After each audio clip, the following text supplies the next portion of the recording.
warahmatullahi wabarakatuh. Waalaikumsalam warahmatullahi wabarakatuh. Alhamdulillah, wassalatu wassalamu ala rasulillah Sayyidina Muhammad ibn Abdullah wa ala alihi wa sahbihi wa wala.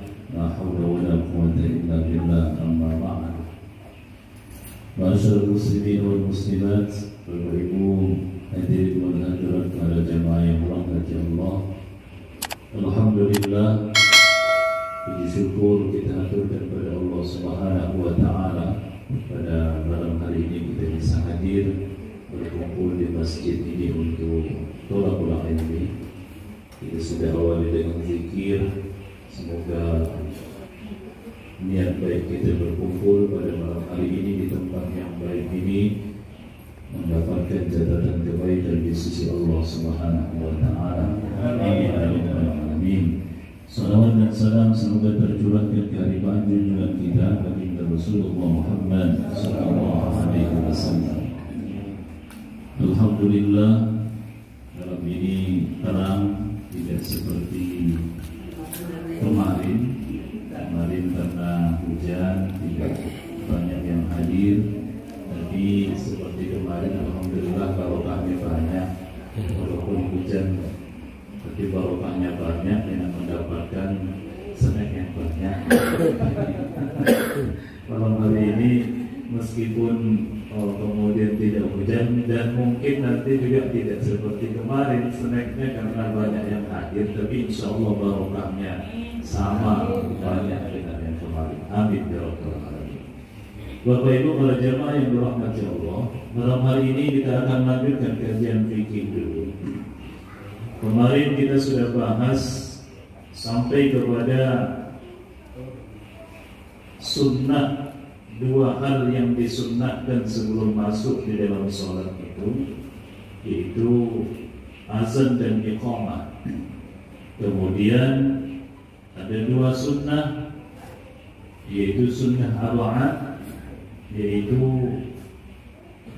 tasyahud awal, kemudian juga membaca qunut ketika waktu subuh, dan ketika sholat witir di pertengahan kedua dari bulan suci Ramadan. Nah, sekarang kita akan masuk lanjutannya. Wa hay'atuha khamsata asyrata khoslatan. Sunnah hay'at. Sunnah hay'at itu ada 15 maksud saya, 15 macam. Apa itu sunnah hay'at itu? Kalau yang kemarin itu arba'at, disunnahkan untuk menunaikan sujud sahwi ketika kita lupa. Jadi kalau panjenengan sholat subuh kemudian lupa qunut, dianjurkan untuk menunaikan sujud sahwi. Nah, tapi kalau lupa menunaikan tasyahud awal juga sujud sahwi. Tapi beda dengan sunnah hayat ini. Sunnah hayat ini kalaupun lupa maka tidak dianjurkan untuk menunaikan sujud sahwi. Ada 15. Apa itu? Yang pertama, raf'ul yadayn inda takbiratul ihram, yaitu mengangkat kedua tangan pada waktu takbiratul ihram, wa inda ruku' pada waktu ruku', wa raf'i minhu, dan pada waktu bangkit dari rukuk. Nah, kalau di sini di takrib ini disebutkan 3. 3 itu mengangkat tangan itu adalah ketika takbiratul ihram, ketika takbir hendak rukuk, kemudian ketika i'tidal. Tapi saya punya buku judulnya itu apa namanya? Sifat salat Nabi ala ahli sunnati wal jamaah itu. Di situ saya sampaikan satu buah hadis yang bersumber dari Ibnu Umar. Ibnu Umar itu juga mengangkat tangannya itu ketika bangkit dari rakaat kedua. Jadi ketika tasyahud awal itu bangkit berdiri itu mengangkat tangan. Dan itu beliau katakan, saya mengerjakannya karena saya melihat baginda Nabi Muhammad SAW mengerjakannya. Nah, makanya kemudian kita bisa lihat karena perbedaan yang semacam itu, ada yang kemudian ngangkat tangan itu pada 3 tempat ini. Takbiratul ihram, saat hendak rukuk, saat hendak i'tidal. Begitu bangun dari rakaat kedua, tasyahud awal itu bangkit untuk menuju rakaat ketiga, itu tidak angkat tangan. Tapi dalam riwayat dari Ibnu Umar itu diangkat tangan. Nah, monggo jenengan mau milih yang mana? Milih yang kemudian angkat tangan, ya monggo, tidak angkat tangan pun tidak ada masalah, karena pada dasarnya hal itu disunahkan. Tapi seyogianya diangkat tangan, karena ada Ibnu Umar yang menunaikan itu dan beliau mengatakan, saya mengangkat tangan ini karena saya melihat baginda Nabi itu melakukan hal yang demikian itu. Jadi itu dihukumnya apa? Sunnah. Nah, yang perlu difahami itu Bapak Ibu, waraf'ul yadaini inda takbiratil ihram. Ya, mengangkat tangan itu pada waktu takbiratul ihram itu sunnah. Bermakna apa? Sebagaimana yang kita kaji pada waktu kita bicara masalah rukun sholat, yang wajib itu adalah mengucapkan Allahu Akbar. Jadi ngangkat tangannya itu tidak sesuatu yang termasuk rukun, dia termasuk sunnah. Jadi Allah gitu kan, ngangkat tangannya itu sunnah. Tapi mengucapkan Allahu Akbar itu rukun. Itu bedanya. Kalau pada waktu takbiratul ihram. Nah, sehingga kemudian cara mengangkat tangan itu juga sama seperti takbiratul ihram. Diangkat tangan dalam hadis itu dikatakan oleh baginda Nabi, farafa'a yadayhi hina yukabbiru hatta yaj'alahuma hazwa mankibai, searah atau sejajar dengan kedua pundaknya. Nah, apa namanya? Sejajar pundak itu ada 2 dimaknai. Ada yang pertama itu kemudian ininya yang sejajar pergelangan tangannya sehingga kemudian seperti ini. Tapi ada yang memahami yang sejajar itu adalah apa ini? Jari-jari tangannya itu sehingga kemudian semacam ini. Bagaimana? Ya, dua-duanya dipakai oleh para ulama. Tapi kita dalam kalangan mazhab Syafi'i yang mengambilnya itu adalah yang ini yang sejajar dengan pundak pergelangan tangan itu, kemudian ibu jarinya ini berada di bawah telinga, daun telinga, yang 4 ini di sampingnya.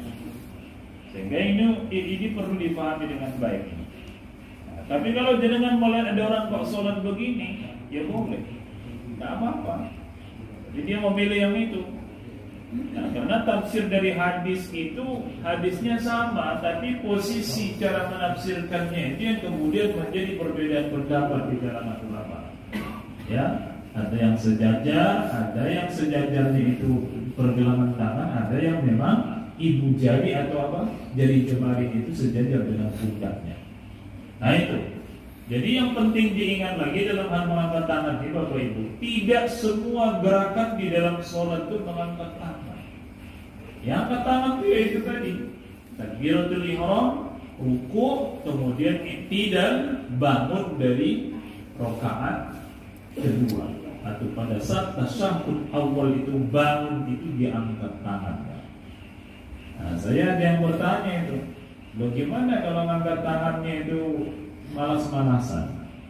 Malas-malasan itu tidak sampai begini lah, gini. Ya, bagaimana? Yang penting angkat tangan lah. Ya, sama juga dengan kemudian orang bangun itu kan, atau mau rukuk, maksudnya kan Allahu Akbar, rukuk. Ya, tidak apa-apa juga. Karena mengapa demikian? Mengangkat tangan itu ada yang posisi mengangkatnya itu sempurna, ada yang sudah masuk pada kategori mengangkat tangan. Gitu. Jadi kalau ada orang yang angkat tangan cuma segini, ya sudah angkat tangan dia. Tapi tidak sempurna. Sempurnanya bagaimana? Ya sampai ke atas apa? Sejajar dengan pundak itu ibu jarinya di bawah telinga. Tapi kalau misalnya dalam posisi yang tidak semacam itu, tidak apa-apa. Karena bagaimanapun Bapak Ibu, baginda Nabi itu kita tidak pernah misalnya mengetahui juga apakah pada setiap sholat itu baginda Nabi itu mengangkat tangannya secara sempurna. Bisa jadi juga itu menjadi sunnah sekalipun baginda Nabi itu melakukan cuma sekali. Maksudnya gini, saat beliau sholat Allahu Akbar, ya itu sudah menjadi sunnah. Meskipun besok misalnya atau setelah itu beliau sholat itu tidak diangkat beliau sampai sempurna semacam itu, ya tetap sunnah. Makanya sunnah itu tidak mesti melulu dilakukan oleh baginda Nabi Sallallahu Alaihi Wasallam. Makanya misalnya Ibnu Umar, dengan melihat fatwanya Ibnu Umar tentang sholat duha itu bagaimana? Sholat duha terus menerus itu bid'ah. Kata apa? Ibnu Umar.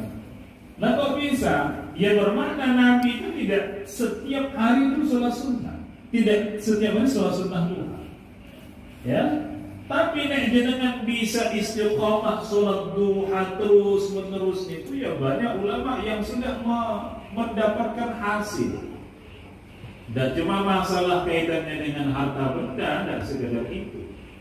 Bahkan kemudian seperti salah seorang Habib dari Yaman itu, saya lupa namanya ini, Habib Asy-Syakiri itu beliau mengatakan orang yang selalu sholat duha itu bahkan nafasnya itu saja dia tiupkan bisa untuk membunuh setan itu. Jadi jin-jin, setan-setan yang tidak baik itu kalau dia kemudian istiqamah sholat duha, ditiup sama dia bisa hantar setan atau jin itu. Jadi jangan nanti kalau ketemu jin jangan cium mau. Mana? Karena apa? Dia kemudian pingsan itu bukan karena aktifnya nafas karena sholat duha, ambunin itu. Kemudian dia pingsan. Jadi maksudnya itu begitu. Jadi Nabi itu kalaupun beliau sudah melakukan satu kali saja, ya sunnah. Walaupun kemudian berikutnya belum misalnya kan melakukan kadang tidak. Nah, jadi itu cara mengangkatnya itu juga menjadi berbeda-beda itu. Ada yang secara sempurna, ada yang tidak. Bagaimana? Ya masuk kategori mengangkat. Tidak ngangkat itu kayak bukan ngangkat beneran. Ya takbiratul ihram Allahu Akbar. Kamu mulutnya tak yang Allahu Akbar, tapi tangannya nggak diangkat. Nah kalau dia misalnya masih mengangkat, walaupun cuma separuh saja dia sudah masuk mengangkat. Itulah maksudnya. Jadi tidak usah terlalu bingung dalam posisi bagaimana kita menunaikan sholat itu harus begini itu. Ya bagusnya begitu. Nek misalnya panjenengan melakukan kurang dari itu, insya Allah sudah masuk pada kategori kita mendapatkan sunnah. Itu yang pertama. Nah yang kedua kemudian dikatakan waqul yumna 'ala shimal, meletakkan bagian yang kanan itu di atas bagian yang kiri. Dan maksudnya itu dalam riwayat Imam Muslim dari Wa'il bin Hujur dikatakan Nabi itu ketika mengangkat kedua tangannya itu memulai sholat itu tangan kanannya itu di atas tangan kiri. Kalau dalam sifat sholat Nabi itu gini, pergelangan tangan itu yang kemudian dipegang, telapak tangan itu di atas punggung tangan kiri. Ya, semacam itu. Tapi kalau misalnya beda-beda dikit tidak masalah. Yang penting itu adalah semacam itu. Kanannya itu di atas, kemudian yang kiri di bawah. Makanya jangan heran jangan melihat ada orang Allah diputar Allah mendahulukan yang kanan. Saya itu juga pernah melihat begitu itu. Kemudian dicoba cari ini apa yang menjadi dalil mereka seperti itu. Karena itu tadi mendahulukan yang kanan Allah. Jadi yang kanan dulu masuk sini baru kemudian diputar baru begitu. Karena kalau begini kan Allahu Akbar yang masuk pertama kali ini kan apa? Kiri kan? Ya tapi bagaimana ya Nabi nyuruhnya begitu kok? Nabi itu yang melakukannya itu yang kanan itu di atas kanan kiri maka Allah. Tapi mereka pemahamannya Allah. Ya. Jadi jangan kalau misalnya melihat begitu ya jangan paham saja. Oh, berarti maknanya itu dia mendahulukan yang kanan. Walaupun begini ini ya begitu ya Nabi katakan begitu. Ini jangan Allah. Pintelu gitu misalnya. Tadi itu rada aneh gitu. Jadi intinya itu apa? Intinya itu adalah Nabi itu meletakkan tangan kanan itu di atas tangan kiri. Itu disebutkan di dalam hadis semacam itu. Nah, kemudian Bertawajjuh itu maknanya adalah iftitah. Tawajjuh itu di dalam hadis baginda Nabi sallallahu alaihi wasallam riwayat Imam Muslim dari Sayyidina Ali itu dikatakan Nabi itu kalau tawajjuh itu baca apa? Wajjahtu wajhiya lillazi fataras sama wajibul haq hanifan musliman wa ma ana minal musyrikin inna salati wa nusuki wa mahyaya wa mamati lillahi rabbil alamin la syarika lahu wa bidzalika umirtu wa ana minal muslimin. Itu yang dipilih gitu loh maksudnya. Yang dipilih dalam mazhab Syafi'i sebagaimana yang dikatakan pensyarah takrif ini itu. Tapi boleh tidak membacanya tidak itu? Ya boleh. Allahumma ba'id baini ini boleh tidak? Boleh. Itu juga riwayat sahih dari baginda Nabi. Nah, bahkan kemudian ditambahkan kalau dalam pemahaman kita terutama mazhab Syafi'i, tapi yang dianut oleh misalnya kita dari kalangan NU itu biasanya ada tambahan Allahu Akbar kabiran. Nah, Allahu Akbar kabiran itu bukan dari Nabi itu dari salah seorang sahabat ketika Ibnu Umar itu sholat, ya, beliau kemudian mendengar ada ketika Nabi takbiratul ihram Allahu Akbar, dia baca Allahu Akbar kabira walhamdulillahi katsira wa subhanallahi bukratan wa asila. Tapi maksudnya itu begini, kalau mepet waktunya tidak disunnahkan untuk baca iftitah. Gitu loh. Tapi kalau masih luang waktunya bacalah iftitah itu. Nah kalau misalnya waktunya luang kok tidak baca iftitah bagaimana? Sah bukan salatnya? Ya sah. Itulah maksudnya gitu. Loh ini perlu dipahami kan, mana yang sunnah, mana yang wajib itu perlu dipahami. Bukan kita kemudian untuk meninggalkannya itu tidak, supaya sadar nanti ada waktunya kita harus meninggalkan itu gitu loh. Ketika mepet tadi misalnya waktunya ada yang perlu ditinggalkan supaya terkejar yang wajib-wajib itu dibaca. Yang kedua, yang ketiga dikatakan dalam fiqhul haji itu tidak disunnahkan membaca iftitah itu ketika sholat jenazah. Ya, nah, sholat lain, sholat apapun sunnah atau wajib ya tetap apa? Baca iftitah sunnah hukumnya. Tapi sholat jenazah tidak. Lalu jangan coba-coba habis takbir sholat jenazah pertama membaca Allahu Akbar kabir. Mayitnya guyu. Ya, masih tahu sholat gitu. Makanya kemudian Bapak Ibu sekalian, itu yang disebutkan di dalam fiqhul haji itu tata cara untuk membaca doa iftitah itu. Tapi di sini memang dikatakan untuk mazhab Syafi'i dipilihkan yang Allahu Akbar kabiran itu. Tapi tidak ada masalah kalau jangan kemudian membacanya doa iftitah itu Allahumma ba'id baini itu dibolehkan saja. Tapi khasnya memang kalau orang muslim itu ya mesti baca apa? Allahu Akbar kabiran. Nah kemudian wal isti'azah. Isti'azah itu maknanya ta'awuz. Ta'awuz itu a'udzubillahi minasyaitonir rajim. Itu sunnah. Nah, mazhab Syafi'i bagaimana? Mazhab Syafi'i itu malah di setiap rakaat sunnah membaca ta'awuz. Di setiap jenengan masuk ke rakaat berikutnya itu ya baca ta'awuz. A'udzubillahi minasyaitonir rajim. Ngapun? Kira-kira jenengan baca ta'awuz enggak butuh masalahnya? Hah? Baca enggak? Ya, baca pas enggak lupa. Ya loh, ini banyak lupanya gitu. Banyak lupanya. Tapi itu tadi secara hukumnya di dalam mazhab Syafi'i baca ta'awuz itu di setiap rakaatnya itu dia baca ta'awuz. Tapi perlu dipahami, ta'awudz itu harus dibacanya dalam posisi sir, jangan dibaca jahar. Sekalipun sholatnya sholat jahar. Makanya bapak-bapak yang dengan imami sholat maghrib misalnya, ta'awudznya itu jangan dijaharkan. A'udzu billahi minasyaitonir rajim. Nah, dikira malah al-qiraah barang sama jamaah.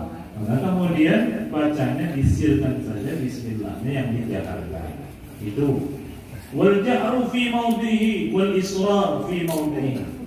Jahar pada tempatnya, kemudian sir juga pada tempatnya. Ada kan sholat zuhur, asar, bacanya apa? Sir. Kemudian sholat maghrib, isya, subuh, bacaannya jahar. Lah bagaimana kalau sholatnya sholatul lail, sholat malam? Sholat malam itu tidak dijaharkan dan tidak kemudian disirkan. Maksudnya ambil perantara kedua itu. Ada riwayat disebutkan di dalam Al-Quran, bukan riwayat Nabi, dari Allah dalam surah Al-Isra ayat yang ke-110. Wala tajhar bi sholatika wala tukhafit. Janganlah kamu menjaharkan sholatmu dan jangan juga mensirkannya, ya. Wala tukhafit ya. Wabtaghi baina zalika sabila. Carilah jalan di antara keduanya.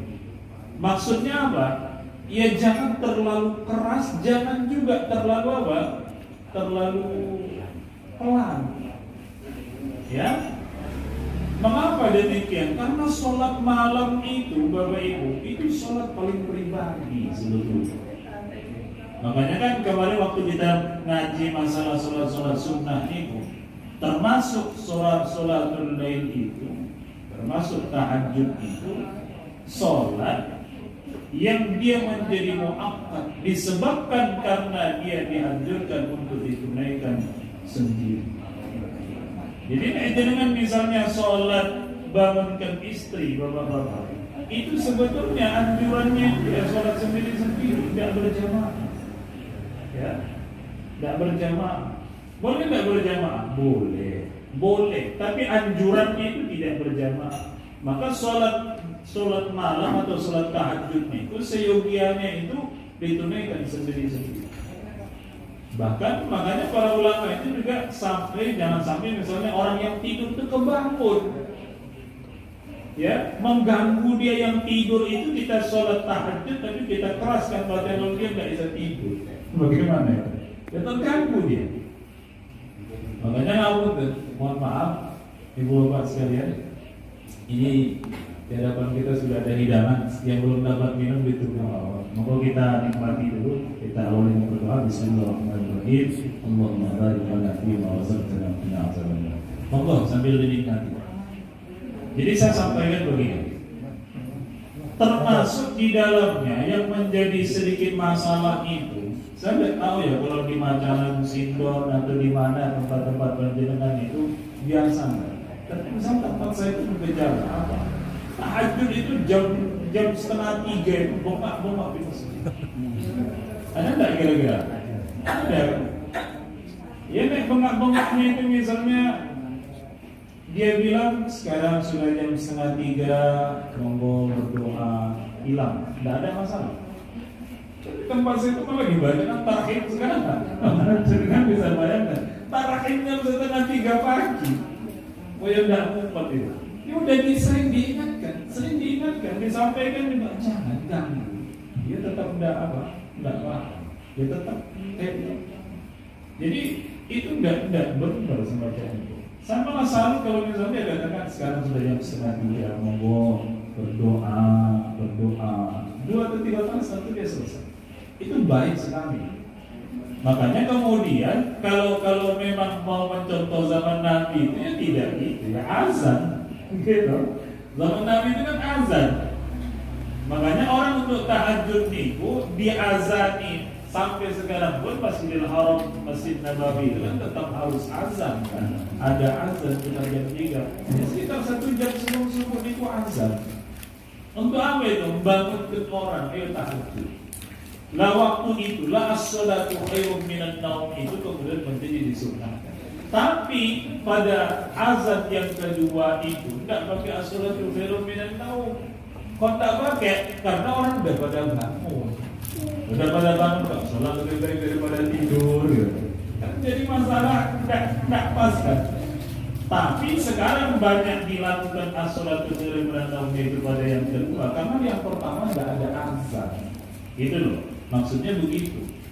Jadi kalau misalnya ada orang sekarang ini jam 3 dia azan, lah jam kedua itu nggak pakai sholat kan sebenarnya nggak ada masalah karena zaman Nabi itu begitu. Tapi karena pertama tidak ada azannya, yang kedua juga mestinya harus ditambahkan as-salatu khairum minan naum gitu. Jadi itu maksudnya begitu. Nah, wala tajhar bi sholatika wala tukhafit. Janganlah kamu itu memperdengarkan secara keras bacaan salatmu, jangan juga memelangkannya. Wa bataghi baina zalik, tapi carilah baina zalika sabila, carilah di antara kedua itu. Makanya bacaannya ya terdengar, tapi jangan sampai mengganggu orang yang sedang tidur. Itu maksudnya. Oke, itu masalah jahar sama sir pada tempat masing-masing. Kemudian buat takmin, baca amin. Baca amin itu sunnah. Makanya kalau menjenengan misalnya imam baca amin itu ya sunnah, mengucapkan juga amin. Tapi kalau misalnya ada yang nggak mau baca, ya sah saja sholatnya, memang sunnah. Tapi seyogianya dia ikuti dengan bacaan amin. Setiap ghairil maghdubi alaihim waladdallin dibaca amin. Karena Nabi katakan ketika bacaan aminmu itu berbarengan dengan bacaan aminnya malaikat itu, maka Allah ampuni dosa-dosamu yang telah lalu. Coba jangan bisa bayangkan betapa besarnya fadilahnya kan? Yang baca amin itu aja ampuni Allah. Baca amin itu Allah. Baca amin yang penting aminnya serempak dengan aminnya malaikat itu. Saya tidak ngerti bagaimana aminnya malaikat, kapan aminnya malaikat itu. Dia berusahanya itu barengkan dengan aminnya imam itu, bareng-bareng amin. Insya Allah waktu itu juga kalau sama dengan malaikat itu, ampunan Allah atas dosa-dosa yang telah lalu. Kemudian wa qira'atus surah ba'dal Fatihah, baca surah setelah Al-Fatihah. Ya, ini sering ini, ngapunten. Jenengan ngapunten Bapak Ibu. Nek baca surah setelah Al-Fatihah itu, saya ingin katakan ini dulu. Pada waktu sholat zuhur sama sholat asar itu cuma di rakaat pertama sama rakaat kedua. Karena makmumnya juga baca, karena apa? Imamnya bacaannya sir. Jadi kalau imam kan bacanya sir kan waktu sholat zuhur sama asar. Maka di rakaat pertama sama rakaat kedua makmum itu juga disunnahkan baca surah selain surah Al-Fatihah.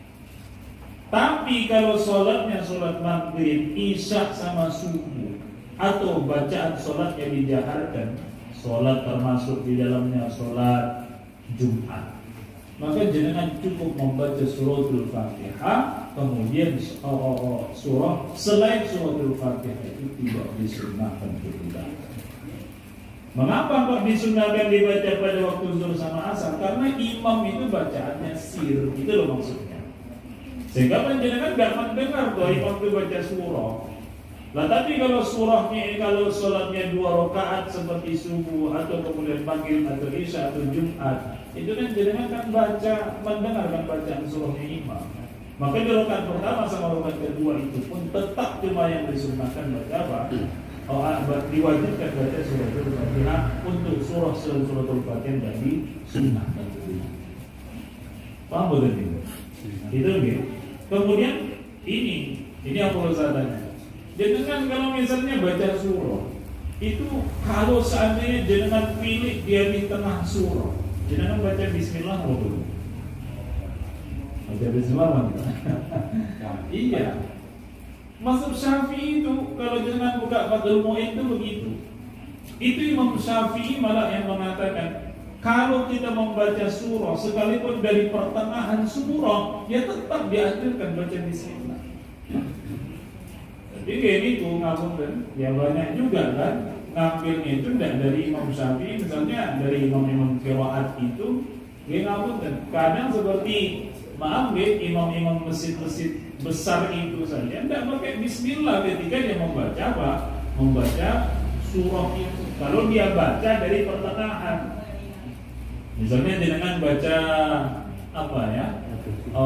Ayat kursi. Ya, ayat kursi. Cuma pertengahan, maksud saya itu tidak dari awal. Maka pada waktu itu, kalau dalam mazhab Syafi'i ya tetap baca apa? Bismillah. Baca bismillah dulu baru baca ayat kursinya. Tapi kalau kita merujuknya kepada yang lain misalnya, tidak dibaca bismillah. Nah, mengapa kok Imam Syafi'i kemudian membaca bismillah semacam itu? Karena ada riwayat ketika baginda Nabi SAW itu mendapatkan Inna a'tainakal kautsar itu dibaca Nabi dari bismillah. Berarti di surah-surah yang lain bismillah juga disunahkan. Oleh Imam Syafi'i dikatakan bahwa kalaupun bukan dari awal surah, tapi dari pertengahan surah pun tetap bacanya bismillah itu tetap dibaca. Tapi itu tadi ada ulama-ulama dari kalangan ahli qiraat yang kemudian mengatakan bahwa bismillah itu kalau dibacanya dari awal surah tidak pakai bismillah, dari pertengahan surah tidak pakai bismillah. Kan kita wujudnya itu kan persoalan sholat, itu kan persoalan fikih. Jadi kalau seyogianya kita rujuk pada mazhab Imam Syafi'i yang menganjurkan baca bismillah. Walaupun panjenengan membacanya dari pertengahan surah. Jangan misalnya baca ayat kursi tadi, atau jangan misalnya baca apa namanya surah Al-Ikhlas dari pertengahan. Ya, baca Allah yang baca. Tadi dalam jadi para bulan dengan baca bismillah, ya baca bismillah. Bismillahirrahmanirrahim. Jadi yang baca orang surah. Begitu dalam mazhab Syafi'i begitu. Sehingga dikatakan apa? Bacaan bismillah tetap dibaca sekalipun pada waktu kita mengawalnya dari pertengahan surah. Berbeda. Bagaimana dengan surah Taubah? Surah Taubah itu memang tidak ada anjuran untuk dibaca dari pertengahan dari awal surah. Ya. Itu memang bahkan ada ulama yang sampai mengharamkan. Tapi bagaimana kalau bacaannya itu bukan dari awal? Nah, itu berbeda. Ada yang mengatakan tetap diharamkan, ada yang kemudian mengatakan makruh, ada yang mengatakan dibolehkan. Makanya itu tergantung panjenengan kalau dari dari pertengahan tidak dari awal dari awal jangan bisa saja baca bismillah. Tapi itu tadi kalau dari awal itu sepakat para ulama itu tidak dianjurkan membaca bismillah. Jadi seperti itu kalau dari surah At-Taubah. Mungkin ada pertanyaan yang lain? Monggo kalau ada yang perlu ditanya. Saya ada waktu sebelumnya. Tidak ada? Kalau belum ada? Monggo Mas.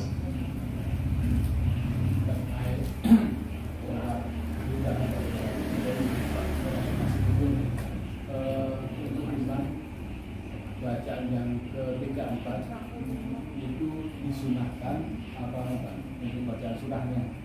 Dan untuk misalnya kita makmum juga tidak baca biasanya. Iya.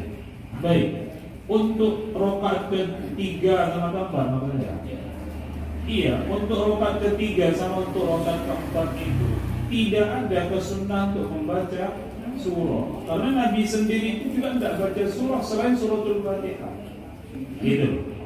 Jadi kalau untuk rakaat ketiga sama keempat itu cuma dibacanya itu adalah suratul Fatihah, baik imam ataupun makmum. Jadi surah itu hanya dibaca pada 2 rakaat, ya 2 rakaat, yaitu rakaat pertama sama rakaat kedua. Kalau sholatnya zuhur sama asar.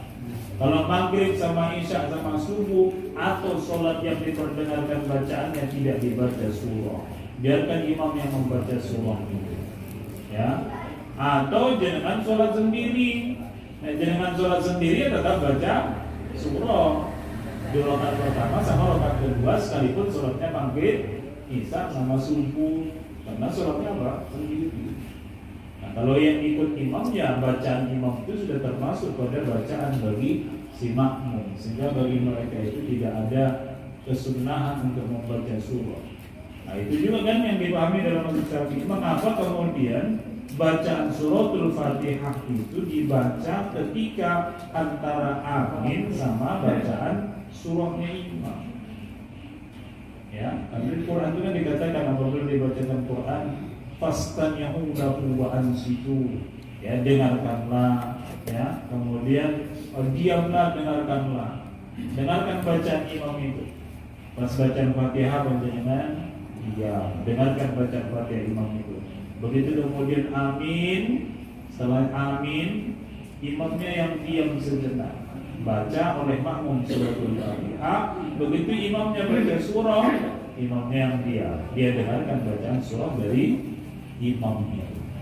Sehingga ketika imam membaca bacaan surah, baik Al-Fatihah ataupun surah Al-Fatihah, kita diam menyimak. Nah, itu yang menjadi alasan mengapa mazhab Syafi'i itu mengambil posisi semacam itu. Karena kalau dua-duanya baca, karena imamnya keliru sebenarnya sama juga, ya kan? Sama-sama asik baca. Itulah sebabnya kemudian diambil posisi itu. Baik, itu. Masa yang insyaallah ke depan kita kaji itu lanjutannya. Saya kira itu dulu. Kalau tidak ada yang perlu ditanyakan, ada? Iya, monggo. Jemaah yang kemudian imamnya itu buatkan fase sama bacaan perusahaan itu makmum. Ya. Gimana kalau misalnya imam bacaannya rusak, tidak fasih, gitu kan? Terutama bacaan Fatihahnya. Bagaimana kemudian bagi makmum? Dia tidak sah sholat dia. Dengan catatan memang dia tahu bahwa imam itu banyak keliru bacaan, panjang pendeknya, banyak juga makharijul hurufnya yang keliru. Maka kalau dalam posisi sholat semacam itu ada dua hal. Yang misalnya dengan tidak tahu nih imamnya kayak gitu kan. Ini takbiratul ihram, dengan ikut takbiratul ihram. Makmum dari dalam, makmum pada dia. Lalu kita baca Fatihah kok bacanya kok rusak begini, maka bisa panjenengan langsung membatalkan sholatnya itu. Jangan sholat sendiri atau mufaraqah. Mufaraqah itu memisahkan diri dari imam itu. Jadi jangan tidak mengikuti bacaan imam itu. Tapi kalau masalah rukuk tidak, jangan ikut apa-apa. Tapi dalam posisi kita tidak menjadi makmum dia. Kita cuma mengikuti saja gerakan dia. Karena kan tidak mungkin juga, misalnya imamnya rukuk kita masih baca surah dulu, ya, imamnya sujud kita mulai tidak. Nah, nanti bisa merusak pada yang lain. Maka kemudian mufaraqah itu batin kita tidak makmuman lagi kepada dia. Kita dihitung tidak sholat berjamaah tapi sholat sendiri, sekalipun posisi gerakannya sama dengan imam. Nah, itu memang perlu untuk dilihat. Makanya imam-imam itu kan seyogianya juga yang fasih. Ya walaupun tidak fasih banget, tapi ya jangan elek-elek banget itu loh maksudnya. Ya tergantung di kampung itulah, di tempat itu. Makanya kan kemarin pernah saya katakan, imam itu jangan cari yang paling tua dulu, cari itu adalah paling fasih. Jadi siapa yang paling fasih imam? Kadang-kadang yang tua itu masih itu tadi, karena sudah terbiasa kan. Nah, mestinya kan fasih dulu kan. Kalau dia fasih, kok ada dua orang yang fasih? Ya, ada dua orang yang fasih. Ya cari di antara dua orang yang fasih itu kemudian mana yang lebih agama, pemahaman keluarga agama dia. Oh sama, pokoknya apa gitu. Nah cari siapa yang lebih tua. Yang ketiga itu cari siapa yang lebih tua. Dia boleh foto tua nih, ya, karena ya sama-sama tua, usianya sama. Lalu bagaimana? Kalau sudah cari siapa yang duluan pindah di tempat atau bertempat di situ, itu mesti beda. Foto lagi gimana? Ya dan udah foto terus. Maksudnya beda kan? Dan beda itu ya paling tidak itu siapa yang duluan itulah ya kemudian itu. Oke, saya kira itu. Sudah cukup ya, saya kira itu kajian kita di malam hari ini dengan bermanfaat. Semoga Allah berikan kepada kita pemahaman, ilmu, dan kita bisa mengamalkan sebagaimana yang diajarkan oleh Rasulullah Muhammad SAW yang disampaikan oleh para ulama, terutama dari kalangan Syafi'iyah. Amin ya rabbal alamin. Demikian, kurang mohon maaf. Assalamualaikum warahmatullahi wabarakatuh.